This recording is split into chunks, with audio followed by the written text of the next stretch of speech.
Hey everyone, welcome back. This is part 3 of our Found Sound beat making tutorial series. In parts 1 and 2, we went through the process of finding our sounds, chopping them, and converting them to a sampler track. And what I've done here is I've just kind of created a few different tracks. I've got a kick drum, I've got a snare, and I've got my hi-hat. So here's what I've got so far. Here's my beat.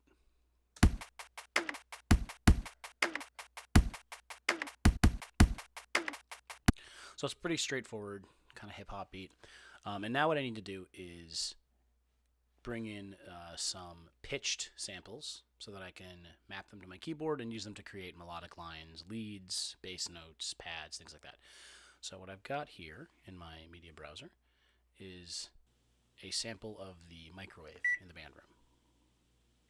So I'm just going to bring that into my project, drop it into a track, and then just like with our drum samples, I'm going to isolate one of these little beeps, isolate just the thing I want, using the marquee tool. So we highlight on the bottom, and we click on the top, and that is going to give us our chop. So what I have here is very short. So there are two kind of main steps that we need to go through before we're ready to use this in any kind of melody instrument. First thing we need to do is stretch it out so that it's a longer sound, and the second thing is we need to figure out what note it is. That way we know where to map it on our keyboard. So the first step is we're going to use our flex time feature on Logic Pro, which basically is a way to stretch or compress or manipulate time. So you can see when I bring my cursor to the top right corner of this, now that I've got flex turned on for the project and for this track, that I get this flex icon, this accordion. Excuse me. And so what I'm going to do is I'm just going to use that to stretch this a bit and give me a little bit longer of a sound to work with, rather than just that quick little beep. So let's hear, we started with this.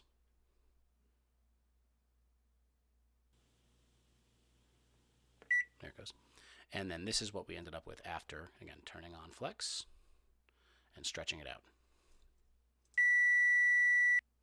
So we've stretched out that sound. I'm actually going to stretch it even a little bit more than that. And so now what we have to do is figure out what note that is. We've now stretched it out. We've got it so it's a usable length for any kind of sustained pad or organ kind of sound. Now we need to figure out what note it is. So I can turn this off. And what I can do now is go to Audio Effects, Metering, and I'm going to add a tuner to my track. And then if I hit play, it tells me that that's a B. So that tells me what note to assign it to when I convert it to a sampler track, which is the next step. So just to kind of recap so far, we've brought in our sample, we've chopped it just like we did our drums, and I've stretched it using flex time. So now the next step, and I know I'm going kind of fast, but this is just for review if you need it. Right click, convert to new sampler track, just like we did with our drums. And I'm going to hit B on my keyboard, and that's going to give me a new software instrument track. So I can delete that. And here's what that sounds like. It's still kind of short, but that's okay. So the next thing we're going to do is map this out to the rest of our keyboard. So we go into our EXS24, open the edit menu, and all you have to do is stretch that out until it maps to your keyboard.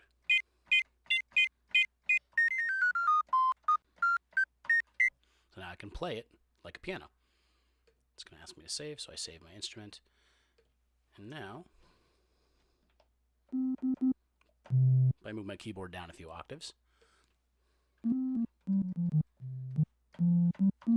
I can use that to lay down a bass line, like so.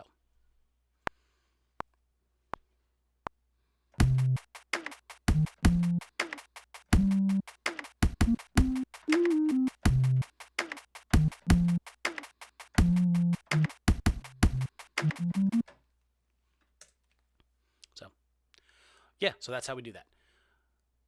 So just to recap, we went through the process of, just like with our drums, isolating the samples that we wanted, using the marquee tool to chop those samples into usable chunks, and then using the convert to new sampler track as a way to get that into our sampler. So now we have a usable